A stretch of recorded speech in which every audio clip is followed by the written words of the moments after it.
Guys, do me a favor and buckle up and watch the entirety of this video. Trust me, it's gonna be worth it. In this video, I wanna do a complete breakdown of how modern women today have betrayed men and their family by adopting and sticking to the girl code. Within this girl code, modern women today have chosen the wrong alliance. And this alliance has allowed mainstream media and feminist propaganda to infiltrate her community, her household, and her mindset. For you see, these brilliant propagandists have shaped the narrative throughout our media that women have been under the oppression of men since the beginning of time. The results of this narrative has led into archetype of personalities, resulting in the boss bitch, the queen bee, I am a woman, hear me roar type of personality traits, which has continued to plague society, but more importantly, destroy the family unit in the household. How is that, might you ask? Well, guys, we're gonna go over some key concepts today that I want you to understand. So let's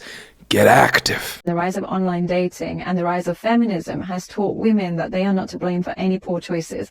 Every poor choice is glamorized. So if you want to be a sex worker, it's great. If you want to post some bikini pictures online, it's fine. If you want to be in with it, every poor choice is glamorized, and every internal reflection is seen as gaslighting yourself. So they've even got terms for internal reflection to prevent it happening. And so what will happen is they are trained to not reflect on themselves because we've been told we've been oppressed for so many years. Now it's time to make sure we project. And so we don't take any accountability. And as a result, when we get into relationships, if we don't feel completely soothed all the time, he must be a narcissist. He must be a manipulator. He must be gaslighting. He, rather than I. And unfortunately, we've got an online market that caters to that wounded woman, that caters to that entitled woman, and caters to that narcissistic woman. So the first concept that I wanted to speak about is how feminism has replaced the mother and the wife archetype. And they did this by replacing the duty or the responsibility of those two words with just having a title with it, with no meaning behind that. You see, when feminism first started all of those waves ago, it wasn't about the modern day shit that we hear about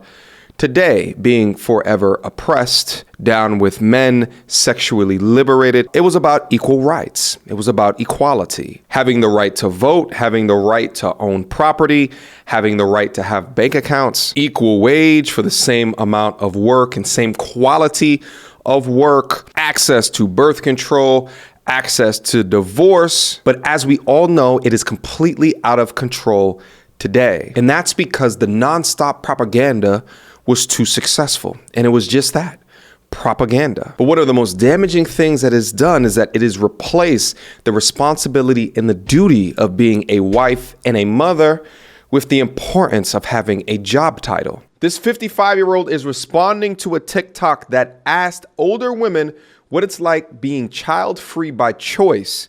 She is literally glowing. It has meant a life of complete and total freedom, a life of joy, a life of non-aging, as we can see. There's no filler or Botox in this face. It has meant that I was able to retire from corporate America at the age of 38 years old, to travel the world and live abroad in luxury and style. And I'm still doing that all these years later, all these decades later. I live abroad, I travel, I have businesses, I have money. Once you make about $60,000 a year, for your family, but let's say for you personally, additional income has zero impact on your quality of life. Zero. And we see this regret. And although it's not talked about to the degree that it needs to be, modern women today are now displaying this regret, and it's also showing up in select ways in mainstream media. Exhibit A, Sex and the City author Candace Bushnell regrets not having kids, says she was truly alone. Now, for my younger audience that may not remember Sex and the City. How could you forget someone you slept with? Toto, I don't think we're in single digits anymore. It was a show in the late 90s and the early 2000s that was a feminist woman's pipe dream. You had these 4 women in Manhattan. I believe one was like a sex columnist or something like that, just exploring their sexuality in strong boss bee woman format all throughout the city of New York. So they made money off of this queen bee idealistic, I don't need no man, I'll get married sometime in my 30s, if not my 40s. Woo! I'm having a roaring 20s right now. Meanwhile, the author of Sex and the City was regretting the lifestyle that she created. Sex and the City may have left a trailblazing legacy for women on television, but the book's original author now thinks her independent lifestyle may have not been as rewarding. Candace Bushnell, 60, who wrote the original 1997 novel, which spawned the successful TV series for HBO, opened up to the Sunday Times about her 2012 divorce, admitting it made her realize how not starting a family made her truly feel alone. When I was in my 30s and 40s, I didn't think about it, she recalled. Then when I got divorced and I was in my 50s, mind you, women initiate 70-ish% of all divorces. They get in their echo chambers of other single-ass women who fake like they're happy single and think to themselves, the grass is always greener on the other side. But then get out into the dating market and realize that they have to deal with women 10 to 15 to 20 years their junior. I started to see the impact of not having children and truly being alone. Bushnell, who is getting porked by a real estate agent, is preparing to release a new book titled, Is There Still Sex in the City?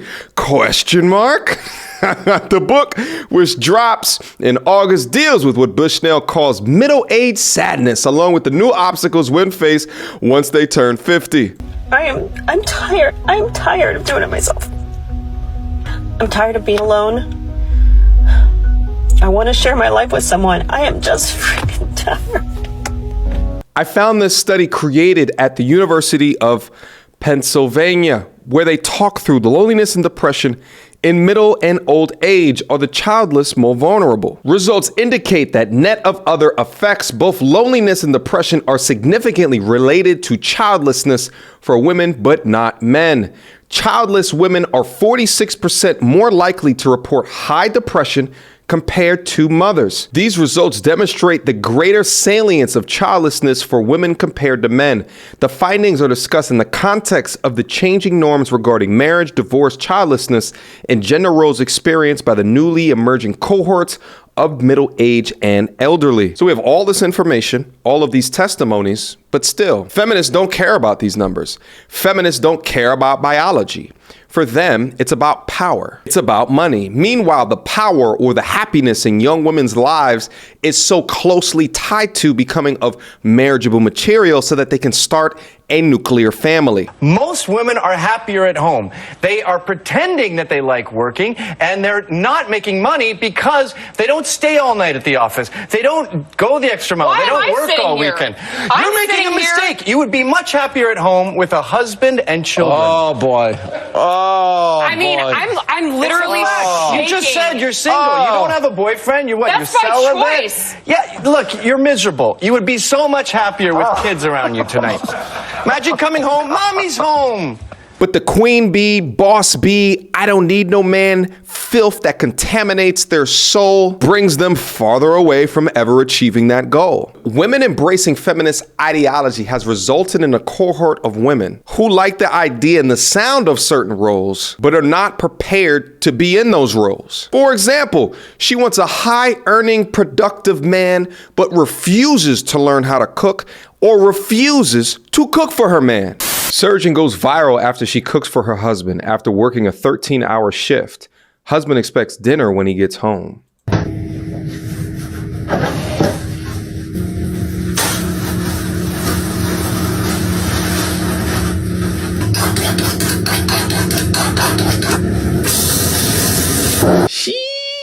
She absolutely did the damn thing. So as you guys can expect, this caused a tremendous uproar all over these internet streets, which caused the surgeon to respond in the following video. I actually don't like my husband cooking, and so I like to let him relax while I cook, and that's just who I am. You guys just gonna have to accept it. I'm sorry. The word expect. Does my husband expect me to cook for him? Yes. I'm his wife, and I cook for him. It's led to an epidemic of women that want to be married but refuse to be wives. They want the wedding, but they don't want the marriage. And when the marriage does not go their way, then they file for divorce. And I understand that correlation does not equal causation. But if you look at the data of marriages per 1,000 people and begin to see when the decline started, Third wave feminism began in the 90s, and look what has happened over the next few decades as feminism has continued to grow. And also look at the average age of women that are getting married as compared to in the 90s versus closer to today. It's going up. They're pushing it out farther. And I think a major component of this is the media to blame. So what's the takeaways from all of this? Well, I would say that although women have been propelled into the workforce, their love of job titles is still not over prioritized by creating and starting a family. And the interesting about all of that is that men still hold the burden of performance, the burden of utility, the burden of financial stability. That's how you can get a modern day feminist today that has her cake and eats it too, meaning she can claim boss B being strong and independent, but she still won't give your average earning ass the time of day. You're squirming, and I'm just asking, how much are you going to charge? Meaning, how much does your man have to make annually for you to choose to be submissive to him? Let's say $250,000 a year.